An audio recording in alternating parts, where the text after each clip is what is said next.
श्री स्वामी समर्थ. श्री गुरुचरित्र अध्याय 37. गृहस्थाश्रमाचा आचारधर्म. नामधारकांनी सिद्धयोग्यांना विचारले, पुढे काय झाले?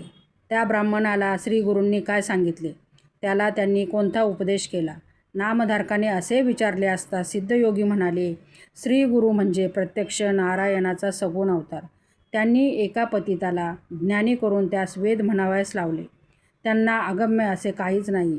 त्रैमूर्तीचा अवतार, भक्तजनांचा कल्पवृक्ष अशा श्री गुरूंनी गृहस्थाश्रमात ब्राह्मणाने आपले आचरण कसे ठेवावे, कोणता आचारधर्म पाळावा, काय करावे, काय करू नये हे सविस्तर सांगितले.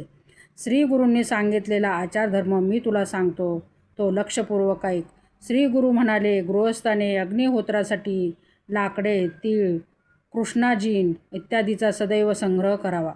घरी पोपट, सारस पक्षी पाळावेत. सर्व पातकांचा नाश करणारी गाय पाळावी. आता देवपूजेचे विधान सांगतो. घर सदैव झाडून स्वच्छ ठेवावे. देवापुढे सुंदर रांगोळ्या काढाव्यात. यथाशास्त्र पूजेचे सर्व साहित्य ठेवावे. त्रिकाल देवपूजा करावी. त्रिकाल शक्य झाले नाही तर निदान प्रातःकाळी पूजा करावी. प्रातःकाळी न जमल्यास मध्यंकाळची पूजा करावी. संध्याकाळी समत्रक देवाला फुले वाहावीत. ब्राह्मण कुळात जन्मास येऊ नये जो देवपूजा करीत नाही, वैश्वदेव करत नाही, त्याला यमयातना भोगाव्या लागतात. उदक, अग्नी, मानस, सूर्य, प्रतिमा, यज्ञ, धेनू, ब्राह्मण, गुरु यांची पूजा करावी. आपल्या गुरूंची मानसपूजा केली असता त्रैमूर्ती भगवान प्रसन्न होतात. पूजकाला चारही पुरुषार्थाची प्राप्ती होते. षोडशोपचार पूजा करावी. पूजा करताना वैदिक पौराणिक मंत्र म्हणावेत. देवापुढे दीप प्रज्वलित करावा. देवावरील निर्माल्य काढून तो नैऋत्य दिशेला ठेवावा. प्रथम शंख, घंटा यांची पूजा करावी. नंतर देवाची पूजा करावी. पूजेला प्रारंभ करण्यापूर्वी प्राणायाम त्यास करावेत. गायत्री मंत्र म्हणावा. मग ज्या देवतेची पूजा करायची आहे त्या देवतेचे ध्यान पुरुष सूक्तातील 16 ऋचांचा उच्चार करून देवाला पाद्य, अर्ध इत्यादी 16 उपचार अर्पण करावेत. याला षोडशोपचार पूजा असे म्हणतात. पूजेसाठी देवाला वाहावायची फुले ताजी सुगंधी असावीत. ती किडकी सडकी गळून पडलेली, पायदळी तुडवलेली नसावीत. जाई, जुई, मोगरा, शेवंता, चाफा, कमळ इत्यादी फुले देवांना आवडतात. गणपतीला तुळस वाहू नये. देवीला दुर्वा वाहू नये. देवाला धूप तूप नैवेद्य अर्पण करावा. देवाला मंत्रपूर्वक साष्टांग नमस्कार घालावा. आपले गुरु, माता, पिता व सत्पात्री ब्राह्मण देवस्वरूप असतात. त्यांनाही नमस्कार करावा. नमस्कार एक हस्ते करू नये.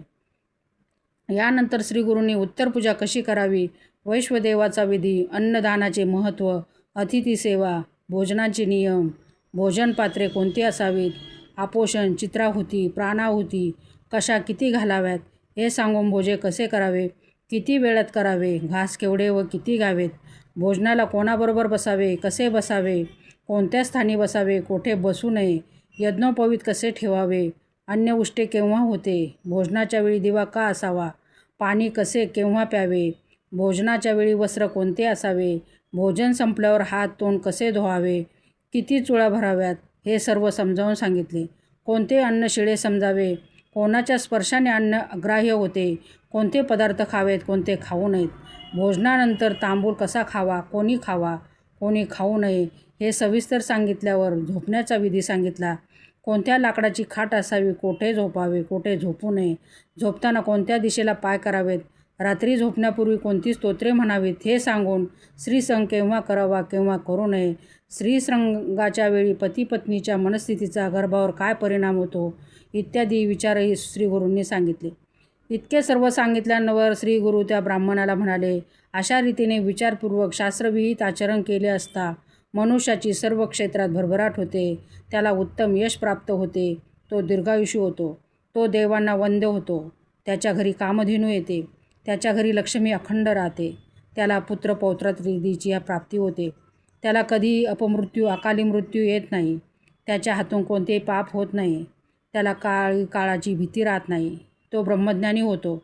केवळ प्रत्येक गृहस्थाने या प्रकारचे आचरण करावे. श्रीगुरूंनी असे सांगितले असता तो ब्राह्मण त्यांच्या पाया पडून म्हणाला, स्वामी, आज आपण केलेल्या उपदेशाने माझा उद्धार झाला. आपण कृपासागर आहात. भक्ताचा उद्धार करण्यासाठीच आपला अवतार झाला आहे. आज माझ्या अज्ञानरूपी अंधार नाहीसा झाला आहे. आपण माझ्या अंतःकरणात ज्ञानज्योत प्रज्वलित केली आहे. असे बोलून त्या ब्राह्मणाने श्रीगुरूंच्या चरणावर लोटांगण घातले. त्यावेळी संतुष्ट झालेले श्रीगुरू त्याला म्हणाले, आता तुला भिक्षेला जाण्याची गरज नाही. आचारधर्माचे पालन करून तू सुखाने राहा. तुझ्या सर्व इच्छा पूर्ण होतील. तुला कन्यापुत्र होतील. याबद्दल जराही शंका बाळगू नकोस. श्रीगुरूंनी असा आशीर्वाद दिला असता त्या ब्राह्मणाला अतिशय आनंद झाला. त्याने श्रीगुरूंनी सांगितलेल्या आचारधर्माचे पालन केले. त्यामुळे त्याच्या सर्व इच्छा पूर्ण झाल्या. सिद्धयोगी नामधारकाला म्हणाले, श्रीगुरुचरित्र असे आहे, याचे जो श्रवण करेल तो मूर्ख असला तरी ब्रह्मज्ञानी होईल. अशा रीतीने श्रीगुरुचरित्रामृतातील गृहस्थाश्रमाचा आचारधर्म नावाचा अध्याय 37 समाप्त.